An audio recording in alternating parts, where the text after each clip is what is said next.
When I heard that ChatGPT dropped its new browser, Atlas, I naturally had to figure out what's going on. So I downloaded it, I tried out some simple use cases, and let's just say I think this is still a work in progress. Is it going to be a browser I use every day? No, definitely not. Is it something that I think will keep getting better? Probably. But here's what I thought when I first tried it out. I'm a product manager who likes to design things, And I'm an engineer who likes to try new toys. and we're going to try to learn AI together. First thing you see when you load up the ChatGPT Atlas, and you see that it has a pretty standard search bar, and it gives you some prompts to help you get started. So you ask ChatGPT to perform complex tasks, so agent mode, similar to what Perplexity Comet has. Start study mode, kind of interesting, learning. Find the restaurants near me, pretty standard stuff. Find movies and shows I recently viewed. This is one of the things I've heard about where ChatGPT's memory functions are actually really helpful in helping you navigate and browse the web using Atlas. So let's just start searching for movies and shows just because I want to see how it does with the memory. So let's just start with Stranger Things and see what happens.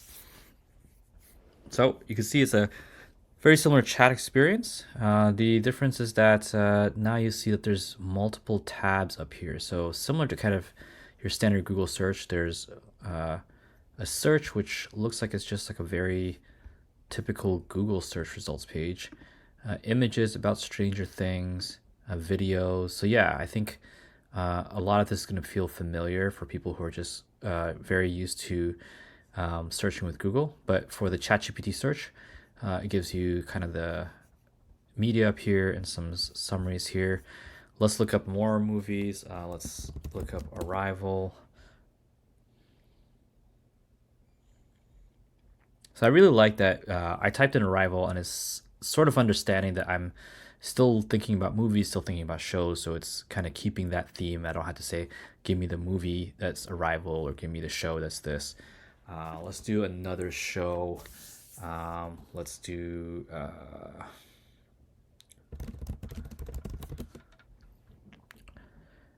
yep, it still knows that I'm looking for TVs and movies, so it's pretty interesting. It understands the context of where my mind is going. Although I don't see any way to really start a new chat or anything from here. But let's see. So let's go back to the start point, and we see that the same no, actually, it's different prompts now. Quite interesting. So now it has compare phone plans, has create content calendar. Let's actually see how it does with the browser history. Oh, interesting. Okay, so even though I did this just a minute ago, it doesn't really know. So let's just say I searched for it 1 minute ago. Oh, interesting. Okay, so I think what's happening now is that I was doing a lot of searching through ChatGPT, but because I didn't click through to any pages, it didn't actually save it as part of the browser memory. So funny because to me, like this is how I'm searching for things, this is how I'm looking up information. I don't necessarily want to click into any of these things, like Wikipedia or IMDb. I have all the information right here, but ChatGPT's not really recognizing that as a browser history. So interesting take there. But okay, fine. Let's play that game. So let's go and look at Stranger Things, IMDb. Cool. Let's actually click through and try to find information. Okay. All right. Let's go back and see what else we can click on. Yeah, okay, fine. Click on Dark Knight. I'll try to find. This is not normally what I normally do, but let's just try to see what else we can add to the browser memory. So, okay, we got a couple movies, a couple shows. So now let's try it again. Oh, and that doesn't have it anymore. Just gonna copy and paste and see what it says.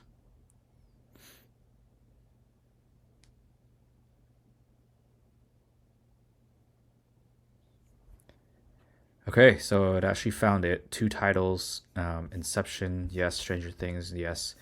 It didn't capture that I looked at Dark Knight as one of this, so kind of weird that it's kind of missing some of the history information. Even though I clicked Stranger Things and then I clicked Dark Knight and then Inception, somehow Dark Knight got lost in the memory. But I find it interesting where that prompt just doesn't count me looking and getting answers from ChatGPT as part of my browser memory. Okay, so let's try a different one. So let's try agent mode. Let's see what the task is. Let's just say, help me find a car under $10,000 in the Los Angeles area. It needs to be in great condition and four-wheel drive. Okay, so this agent mode may introduce risk, logged in. Okay, so basically it's asking if I want to be logged into things or log out. I'm going to stay logged out. I think that's a good option for me to start with. Okay, it's done. It worked for 1 minute. So here we go. I did some research on used car marketplaces. See what's 10K in Los Angeles. There's not that many options, so relatively rare. Fair enough. Many listings use all-wheel drive and four-wheel drive. Okay.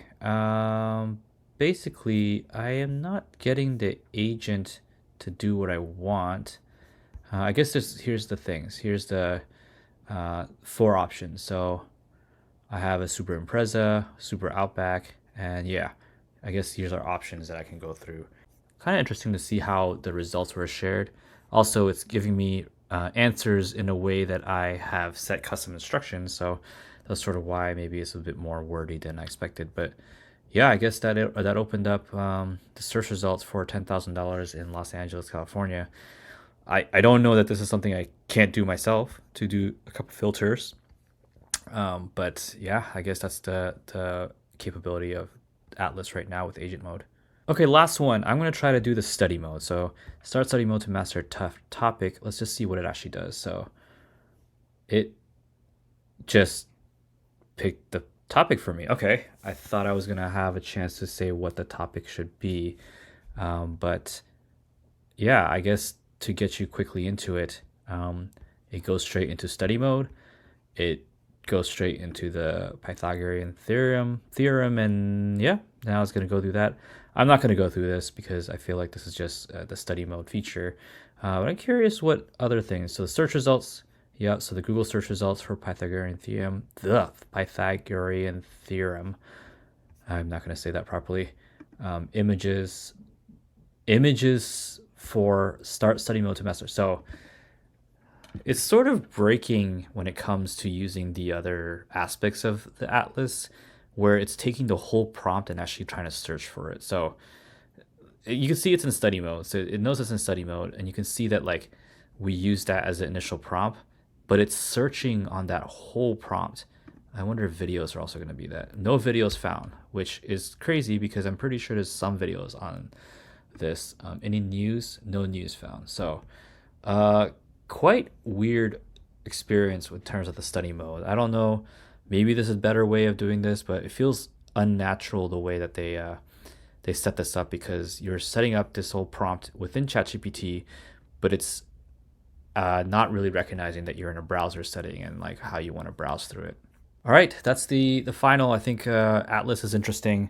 I've been using Comet for a while now, and I've gotten used to the experience of having the Perplexity available right in the sidebar.